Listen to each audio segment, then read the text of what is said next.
Hi everyone, I'm Julia, the chemistry tutor, and today I am going to talk about colligative properties. All right, so let's get started. Okay, so colligative properties are all about the concentration of particles in solution. Okay, it doesn't matter what the particles are. Okay, it doesn't matter the identity of the particles, just how many are there, what the concentration is, okay? And the unit we use for it is osmolarity. We call it osmol, okay? And osmolarity is your number of particles, and many people call this I. I always kind of think of that as like your number of ions, but it's really just your number of particles times your molarity of the solution, okay? Because osmolarity is your moles of particles or ions, okay, whatever we want to call them, per liter of solution. So if I had a 4.0 molar magnesium chloride, okay, if we look at our solubility rules, we know that chlorides are soluble except with, I believe it's mercury 1, lead 2, and silver. So magnesium chloride is soluble. And when we did net ionic equations, we would have split that into a magnesium and 2 chlorides. So we have three particles in that, correct? Okay, so I have, this molarity should be moles per liter. Okay, so I have 2 moles of particles, 3 moles of particles. Wow, what am I doing today? 3 moles of particles for every 1 mole of the magnesium chloride. Okay, so everything on the bottom is a 1. So all we're doing is we're multiplying our molarity times our number of particles. So that is 12 osmolarity. Okay, so it's just our number of particles times our molarity. And to get your number of particles,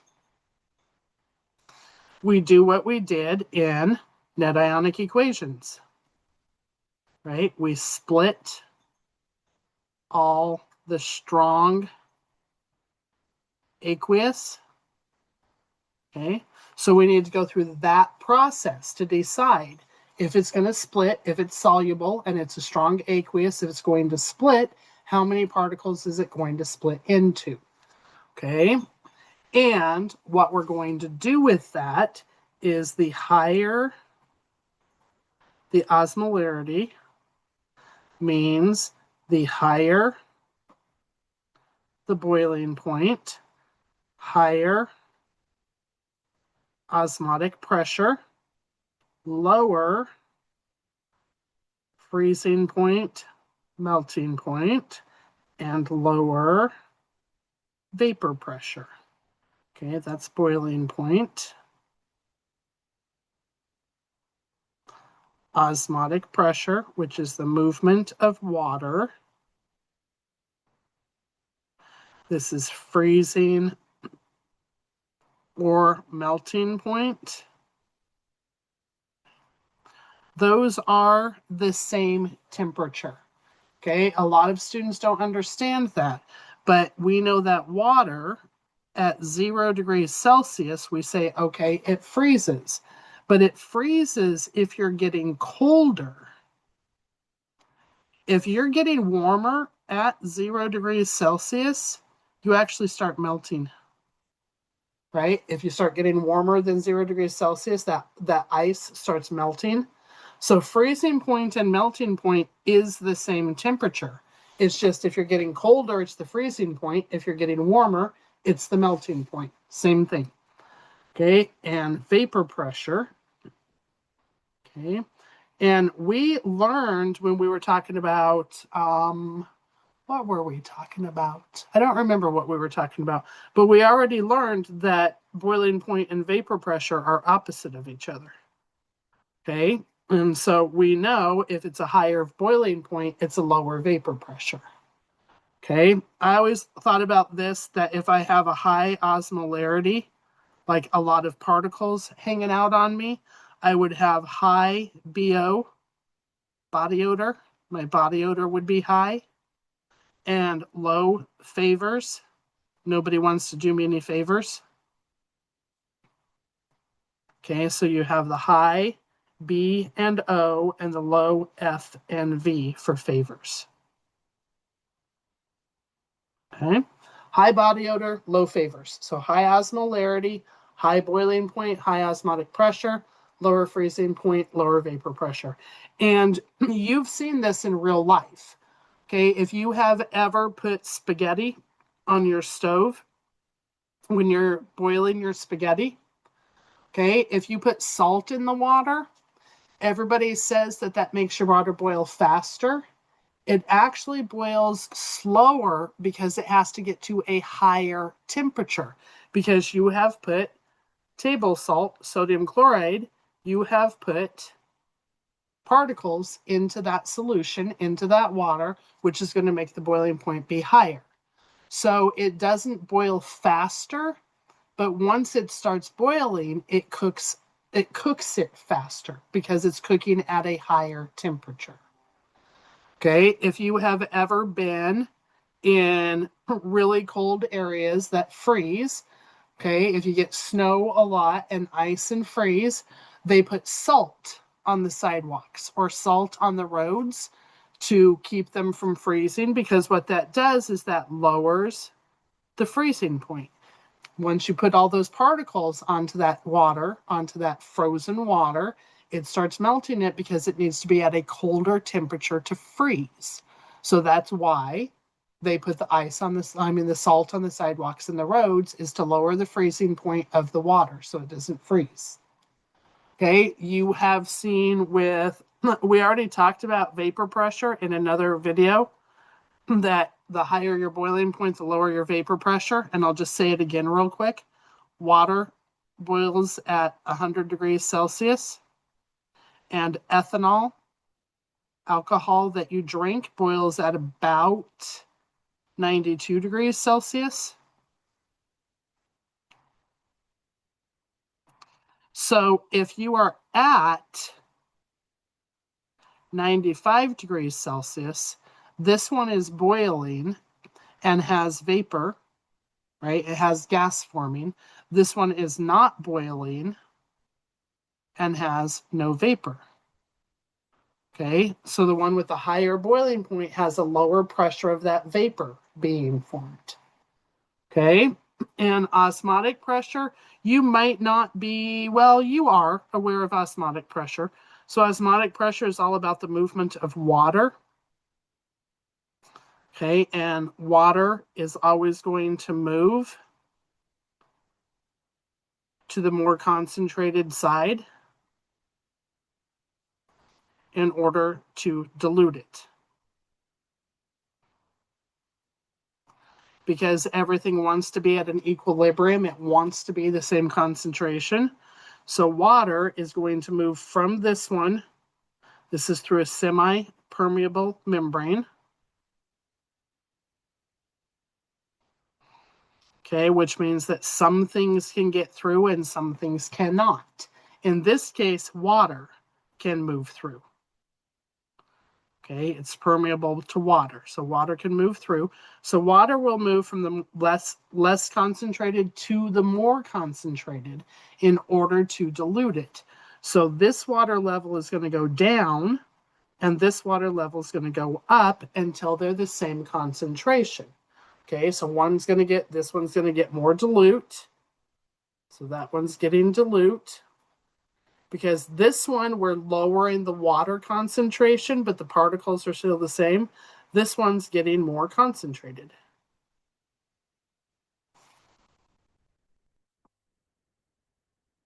Okay, and that's osmosis. It's just water moving to the more concentrated side. Okay, and I always think about this like if you're in here, and let's say this is your semi-permeable membrane, and let's say this is the club. and you're hanging out in there with all of your friends at the club. Okay. And water is your mom. Okay. The more friends you're hanging out with, the more party is going on, the more your mom wants into the club. Osmotic pressure is the doorman keeping your mom from coming in. The more friends that you have in there, the more your mom wants in, the stronger that doorman has to be to keep her out. So osmotic pressure is all about the pressure necessary to keep water from moving or the amount of pressure made when water moves. Okay? So your big thing is just to remember, and I always do it by arrows because that's how I am. Higher osmolarity means a higher boiling point, a higher osmotic pressure, a lower freezing point, and a lower vapor pressure. Okay. Okay, so we're going to talk about one more thing with this, and then I'm actually going to do a few questions on these. Okay, so this is all about hypertonic and hypotonic solutions. And this is about osmosis, about water moving. Okay, so if I have a hypertonic, hypotonic, and isotonic. Okay, hyper meaning high, more like hyper, you're really excited. Okay, so this is more concentrated. Tonic, which is the solution. The solution is more concentrated. So like if I have a blood cell in here and it's got some particles in it, but my solution has a lot more particles, my tonic is hyper. Okay, water is going to move out of the blood cell in order to dilute the solution. Okay, and so that means that the blood cell is going to shrink. And we call that crenate.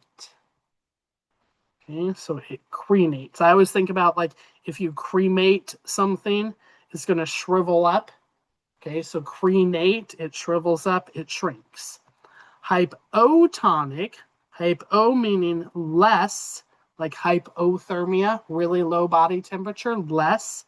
So it's a less concentrated solution. So my blood cell has its stuff in it, and my solution has some. Okay, so water is going to move from the solution into the more concentrated side.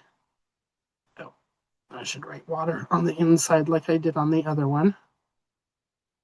Okay, so your water is going to move in. And that cell is going to swell up and eventually it's going to explode. We call that lysis. And if you're talking about blood cells, if it's a blood cell specifically, we call that hemolysis because hemo has to do with the blood. Okay, so lysis, crenate, remember hypotonic, less concentrated tonic, hypertonic, more concentrated tonic. Iso means same. So it's the same concentration of solution. Okay, so essentially pretend those are the same concentration. Okay, water does move out and water does move in, but there's no net change. Okay, it doesn't actually change at all. So you don't see anything happen. So nothing happens. So an isotonic is the same concentration. Okay, if you were a nurse or a doctor and you gave somebody a solution that was hypertonic to their blood cells would shrink up, they wouldn't carry oxygen anymore, and they would die. If you gave somebody a solution that was hypotonic, their blood cells would swell up and explode, and they would die. So you have to make sure you're giving them the isotonic solution, and that's what saline is it's the same concentration as the blood cells. Okay, I do need to do another thing before I work on some problems, and I need to be more specific with these names. This raising of the boiling point is called boiling point elevation. Okay. And if you are in general chemistry, You are going to learn equations that you're actually going to be able to do the math to find out how much the boiling point raises. Like, does it go from water being 100 degrees Celsius and you put salt in and it goes up to like 104? Okay, so if you're in general chemistry, you'll learn some equations to actually calculate these. I'm not going to go into that in this video. If you want some help with those, email me at juliachemtutor@outlook.com and schedule a tutoring session with me, and I can help you with those calculations. Okay, so the raising of the boiling point is called boiling point elevation. The freezing point lowering is called freezing point depression.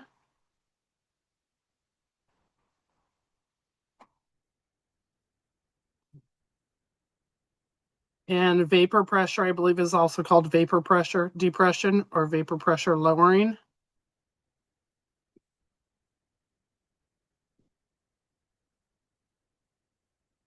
Okay, and it's just, this is osmotic pressure because it just depends on what's going on. It's more about your hypertonic. Hypotonic is when we talk about, and isotonic is when we talk about the osmotic pressure primarily, okay? But boiling point elevation, it raises. Freezing point depression, it lowers. Okay, so let's do some problems with these. Okay, so if we're looking at this, we're looking at considering these compounds indicate the number of particles and ions, molecules, etc., that would be produced when dissolved in water.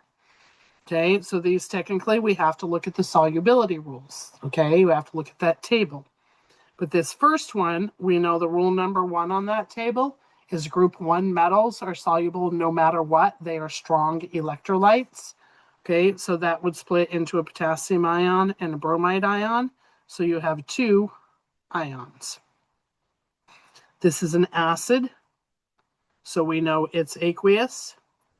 Okay, if we look at the electrolyte table, if you look at that chart to see if it's strong or weak, if you would split it for net ionic equations, that is a strong acid. So we would split into hydrogen ion and bromide ion. So it has 2 ions. Okay, this next one is a covalent compound. Covalent compounds don't split. They might dissolve. That does dissolve because that's sugar. That's table sugar. We know that dissolves in water, but it does not split apart into carbons, hydrogens, and oxygens. It stays as one molecule. So that is just one molecule. Anytime you have a covalent on these, it is one particle. Okay, so this one here is also an acid, so we know that's aqueous. Okay, but if you look at your sheet, that is a weak acid. Okay, this one was a strong acid, so we split it. This is a weak acid. Okay, so the thing with weak electrolytes is some of them do split, but not all of them, not very many of them, not a significant amount of them. Okay, but enough of them split that they actually do produce electricity. They are an electrolyte, okay? So it depends on your instructor. You will need to check with your instructor. But most instructors say that it is 1.5, okay? Because if it's split, you would have 2 ions. And if it didn't split, you would have only 1. Okay, and so we go right in between and we call it 1.5. Okay, you will need to check with your instructor to see what they want you to call weak electrolytes, how many are there. I would call this 1.5 ions. Okay, but check with your instructor on that because it depends on your instructor. Okay, if I look at magnesium chloride on the electrolyte table, on those solubility rules, chlorides are soluble unless they're with silver, mercury 1, or lead 2. And so magnesium is not an exception, so that is soluble. And all aqueous salts are soluble, so you'd get a magnesium ion and 2 chloride ions, so that gives us 3 ions.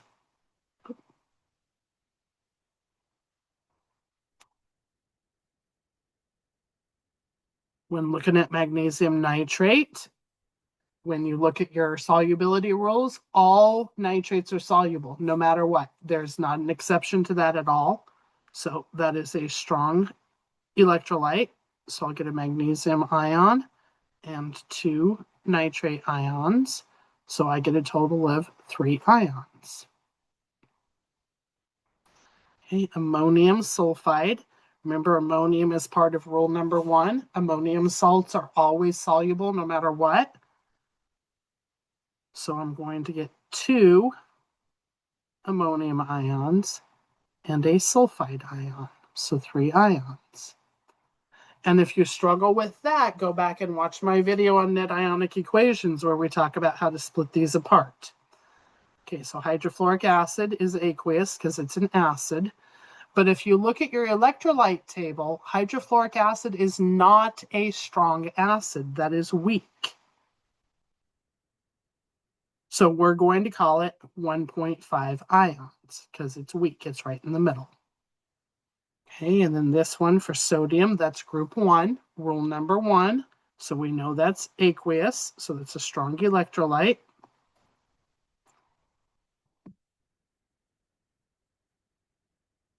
So I would get 3 sodium ions and 1 nitride ion. So that one would have 4 ions. Okay. So we're going to have to be able to do that. And if you forget how to look at your solubility rules and determine whether it's soluble and whether it's strong or weak, go back and watch my video on net ionic equations. Okay. So, oh, and actually to learn how to use the solubility table, I actually have a video on just the solubility rules. So you can go watch that video to learn how to use that table. Okay, so this one here tells us that all of these are 3.5 molar. Okay, and we need to rank them in order of their colligative property effects on colligative properties. And I didn't mention this over here. If we're looking at the effects, the higher osmolarity is the higher effects, the higher colligative property effects. Okay, so the higher the osmolarity, the higher those effects are going to be, the more extreme they're going to be. Okay, so in order to rank them on colligative properties, we have to have the osmolarity. Okay, so we have to look at, remember, osmolarity is your molarity times your number of particles. Okay, so if I look at, this is a covalent compound, so that is 1 particle. Okay, so that's going to be 3.5 molar times 1. That one is 3. Oh, sorry about that. Goodness.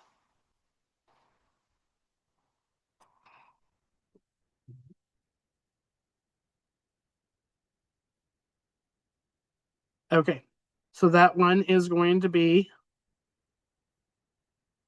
3.5 osmolarity because we're taking our molarity times our number of particles, so that's 3.5 osmolarity. Aluminum bromide, if you look at your electrolyte table, bromide, all of your halogens are soluble except lead 2, mercury 1, and silver. Aluminum is not an exception, so that is soluble.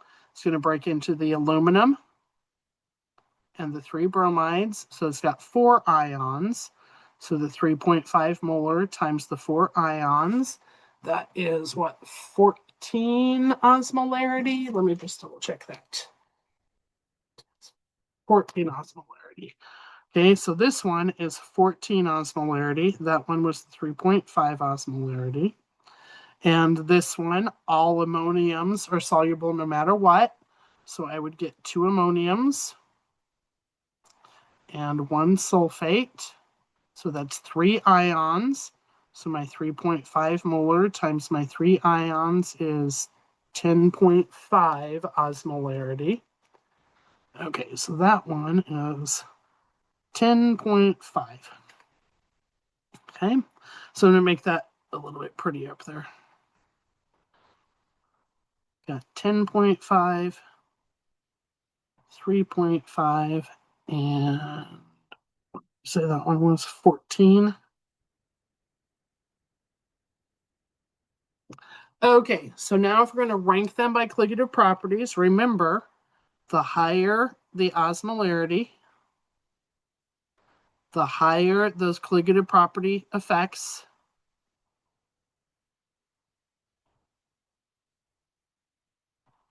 the higher the boiling point, the higher the osmotic pressure, the lower the freezing point, and the lower the vapor pressure.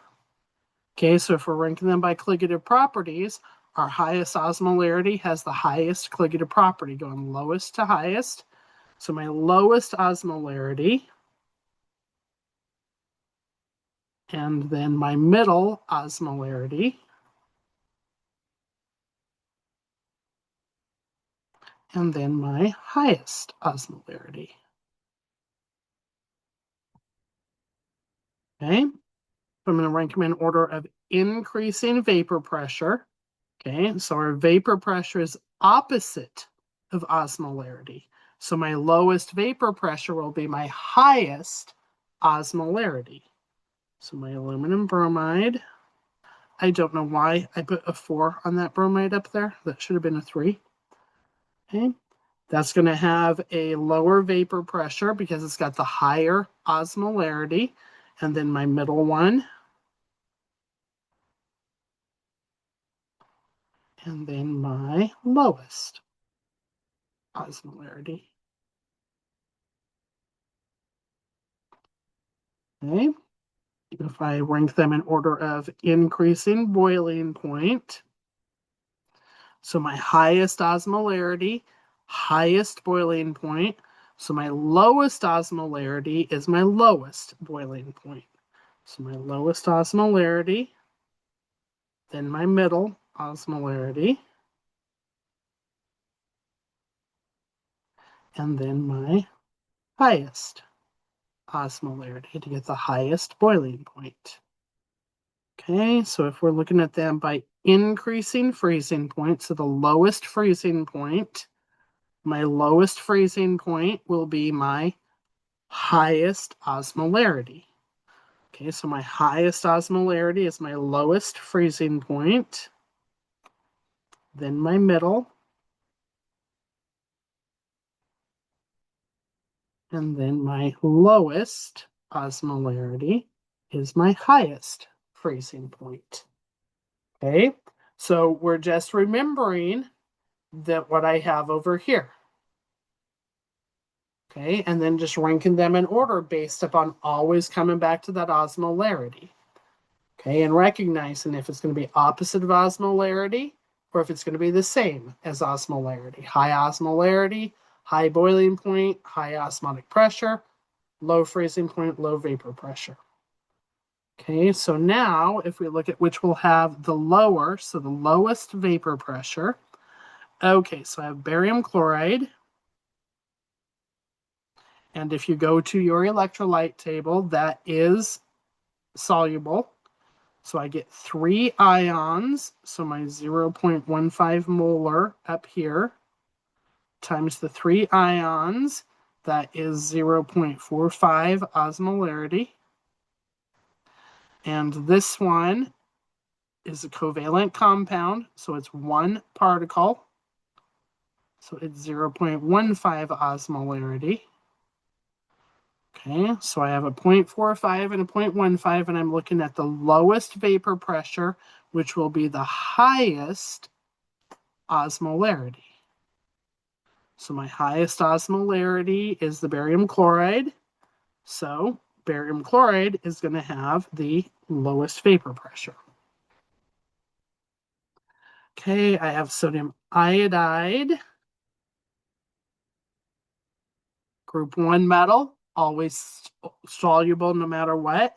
So my 0.15 times my 2 particles, 0.30 osmolarity.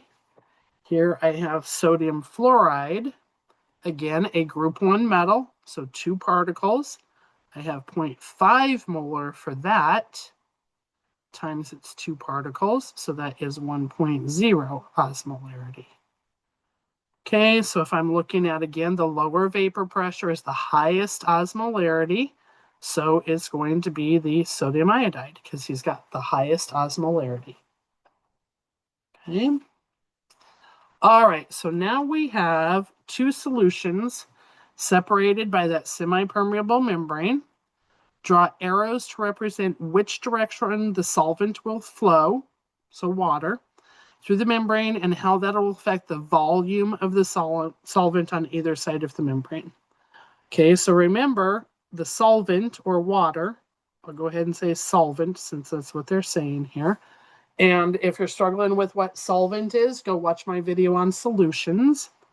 Okay, so my solvent is going to move into the more concentrated side. It always moves from lower concentration to higher concentration.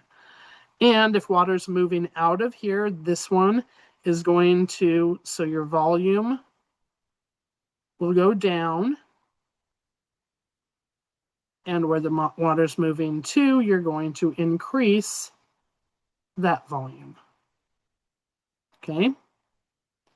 If I'm looking over here, oh, and I didn't even look at that. Glucose is covalent.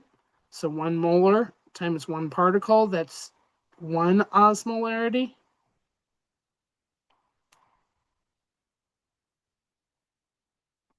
This one is also covalent. So 2 molar times the 1 particle, that's 2 osmolarity. Okay, so that's how I knew it was going to move that direction. Okay, so here when we look at this one, magnesium chloride is soluble. So you're going to get the magnesium ion and the 2 chloride ions. So this is 1 molar times the 3 particles, that is 3 osmolarity. This one, sucrose, is a covalent compound. So you're going to have 1 particle, the 2 molar, times the 1 particle is 2 osmolarity. Okay, so this one is 3 osmol, and this one is 2 osmol. So water is going to move this direction. Your solvent will move that direction. Okay, so even though this one has the higher molarity over here, he has the lower osmolarity. And this is all about the osmolarity, the concentration of particles in solution. Okay, so if water is moving into that one, this one is going to increase in volume. And this one is going to decrease in volume until they are the same concentration. Because the volume that's decreasing is getting to a lower, right? Remember, for molarity, we're looking at moles per liter. If your volume is getting larger, your molarity is going down. If your volume is getting smaller, your molarity is going up. So this one's getting more concentrated, and this one's getting less concentrated until they are the same concentration. Over here, this one's getting less concentrated. Oh, yep, more concentrated. This one's getting less concentrated until they are the same concentration. And then you won't see any net movement of water. Okay, so define the following and draw a picture. So an isotonic solution is the same osmolarity as the cell. What happens when a cell is placed in that solution? No net movement of water. Okay, it's as if nothing is happening. Okay, so if we draw the little picture, they're the same concentrations, nothing happens. Okay, well, no net movement. Water is moving in and it is moving out, but at the same rate, so you can't see anything happening. Okay, so hypotonic, the solution is less concentrated than the cell. Okay, I always like to draw my picture. So here's my cell. Here's my solution. Water is going to move into the cell in order to dilute it. Okay, and so what's going to happen? The cell is going to swell, which is Lysis. Hypertonic, the solution is more concentrated than the cell. Okay, if I draw my little picture over here, solution's more concentrated. Water is going to move out of the cell into the solution. And the cell is going to shrink, or what we call crenate. Okay? So that's the general idea of colligative properties, being able to rank all of these things based upon the osmolarity. And that osmolarity is based upon how many particles, your concentration of particles in solution. Molarity times your number of particles, which that is all based upon your solubility rules. Oh, that was over here. Sorry about that. All of those solubility rules to look at and see how many particles am I going to have in solution. Okay, so yeah, I think that's all I have to say about colligative properties. So have a great day.